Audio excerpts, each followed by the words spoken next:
Hello, my name is Joanna Barratt and I'm going to read to you another chapter from my book, Learning from Life. My husband, Maurice Barratt, teaches on the Sermon on the Mount, and he's been doing some sermons on prayer. This is the fourth sermon he preaches, and it's entitled, Hallowed be thy name. Hallowed is basically the same word as holy. A dictionary type definition of hallow might be something like reverence with godly fear. Holy means separate or different. God is entirely different from the world.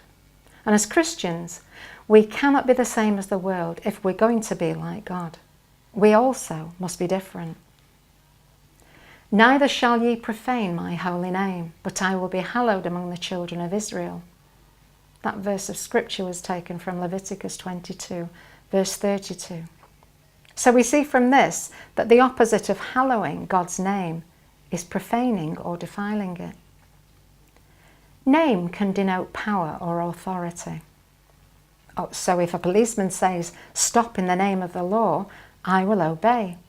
But I won't if my 10-year-old son says it. The sons of Sceva used the right name to cast out devils in Acts 19, verses 13 to 16. But the demons laughed at them. They didn't have the authority to use that name. Many things profane God's name. Sexual immorality and perversion, idolatry, spiritual adultery, rebellion in the home. These all defile God's name.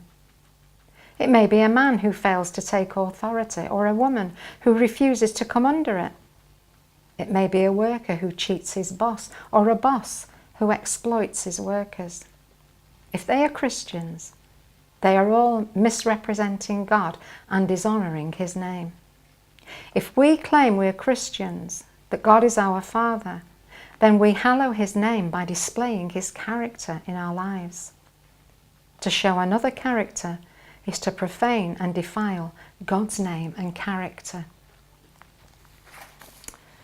Well, I've entitled the chapter of my book concerning this prayer number 4, "And you call yourself a Christian."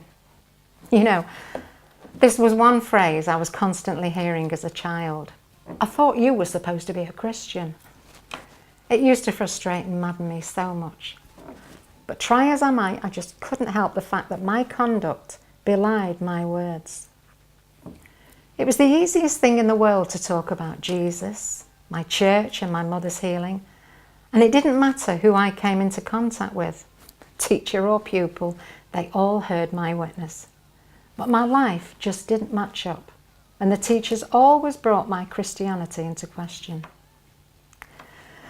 I must admit, my standards were pretty poor. I knew for sure what was right. Sin was not just a word to me, it was something I understood in depth. And my little spirit yearned to be the most holy person that ever walked this earth. But for some reason, I was perpetually lured into doing the most unholy things. There was one period in my childhood, I'd be around 13 years old, when my best friend from school and I used to go shopping on Saturdays. My friend was a Jewess.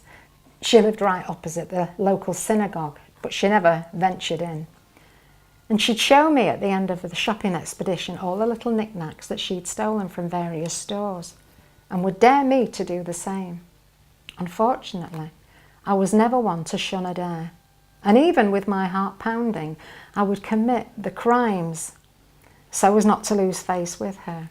But on one occasion, God really pulled me up sharply.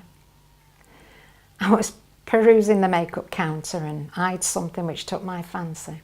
I put out my hand to slip it into my bag, which was open in readiness, when I spotted a mirror right in front of my offending hand. In an instant, I knew that my deed could easily have been detected by anyone who was looking into the same mirror. And at that precise instant, my face began to burn. I suddenly felt a hand on my shoulder, and I knew that my fear was justified. I'd been caught by the store detective, who had seen my action in that very moment, and he asked me to accompany him to the office. I felt so ashamed. I can't express just how ashamed and embarrassed I felt at that moment. My heart pounded and my head exploded with the phrase, "And you call yourself a Christian?" In the office, I was asked to open my bag, and sure enough, the offending article was right there, staring everyone in the face.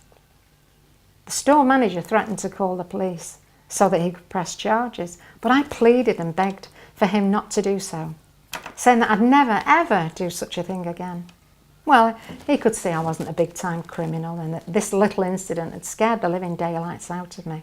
So he decided to give me another chance, promising that the next time I was caught stealing in his store, he'd call the police without hesitation. To receive this remission was wonderful for me, as I'd had visions of my name being blazed all over the newspapers declaring, "Born-again Christian steals from store," for all the members of my church to see. But God had mercifully covered my sin. The problem with being a Christian is that every time we make a wrong move, blame is shifted from us to our Christianity, as though God is to blame for our weaknesses instead of us. And the old nature seems bent on destroying God's reputation in whatever way it can. I was never ashamed of my faith in God, and I wanted everyone to know about it.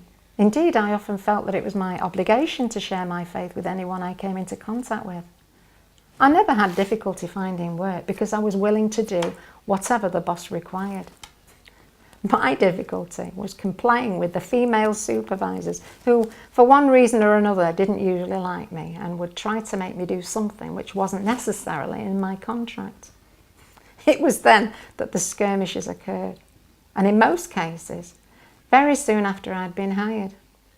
I was sacked from the first 5 or 6 jobs I had, until out of desperation, I worked for an agency who hired out temporary staff.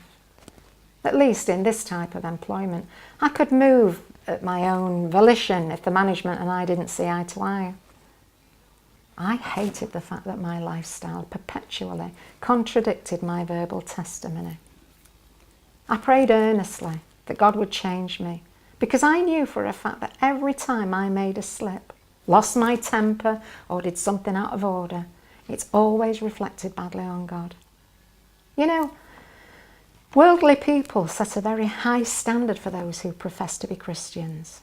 They can tell you better than the Christians what we are and what we are not supposed to be and do. And when we fail their expectation, we just become frauds in their eyes. They're continually looking for something real. And if we don't come up with the goods, we're misrepresenting the very God we preach and yearn to share with them. Thank God my disappointment in myself drove me to prayer. I desperately wanted to change. I couldn't bear the thought that I would remain the same forever. And thank God, He's worked wonders in my life and brought me through many tests and trials, which have all helped to knock me into shape. I've still a long way to go, but I can see tremendous progress has already taken place in me. In fact, we can make such good progress that we can actually get to the place where we just don't know what else needs improving. Sounds ridiculous, I know, but I've met people who can quote the scripture, "All have sinned," accepting that they are included in the all. But for the life of them, they cannot find any fault in their own life which they can pinpoint. Everyone around them can see their failures, but they're blind to themselves, and it doesn't even occur to them that they should even pray about their shortcomings. Some years ago, I was shopping with a good friend of mine who was also a Christian. We came to a shelf where all the baking goods were stocked, and one of the bags of dried fruit was broken open, exposing some of the raisins. She put her hand out, grabbed a handful, and then laughingly tossed them into her mouth, a few at a time. At first, I'd been quite stunned that she'd done this in front of me, because to my mind that was stealing. But because I didn't contest what she did, I found that the offence became less serious, and indeed became so unimportant that on future expeditions to the store I began to do the same. Sometimes with raisins, but more often with bags of sweets that had been ripped or burst open. And it wasn't long before I began to specifically search out these broken bags in order to have a little snack during my shopping. I was so complacent about this that I did it in front of my little children and passed them a sweet or two. You know, it seems unbelievable that stealing can be watered down to such an acceptable habit, but that's what happened, and God began to speak to me about it. I only realised what a grip it had on me when I tried to break the habit and found that I couldn't. Sometimes I'd pick up a sweet from an open bag and my face would burn as though I'd committed a terrible crime, but I still carried on. I prayed about it because now I realised I couldn't stop doing it. I could see how serious the situation was. I didn't want another showdown in the manager's office like I'd experienced as a child, but even that fear couldn't break this hideous habit. Well, a dear friend who used to work with us some time ago thought he would give me a break one day and asked if he could take my 2 boys shopping with him. I was glad for him to take them, but little did I know that this was the day for the showdown. When they came home, my friend very sternly said that Isaac had something to confess to his mummy and told him to tell me. Well, Isaac looked very sheepish but didn't utter a word, so my friend told me of his misdemeanour. Apparently, Isaac had seen a bag of sweets opened on the shelf and had popped one into his mouth. Don't you know that's stealing? If you continue doing such a thing like that, one day the police will catch you and you'll end up in prison. Christians don't steal. My friend had been reprimanding Isaac in my earshot, but I felt it go right into my spirit. Not for myself, but for my children. Had I been so thoughtless that my conduct was not only spoiling my Christianity, but also the lives of my children? I was lowering God's standard in my children's eyes, and I felt bitterly humbled, but grateful that God was prepared to not only show me my fault, but also deal it the death blow that it needed in such a considerate way. Hallowed be thy name is not only for us, but for those nearest and dearest whom we care about, whose future development depends upon our testimony and witness, whether it be our children or our congregation. Remember, people set their standards by what we personally do. People don't judge Christianity. Christianity judges people. Think about that. God bless you.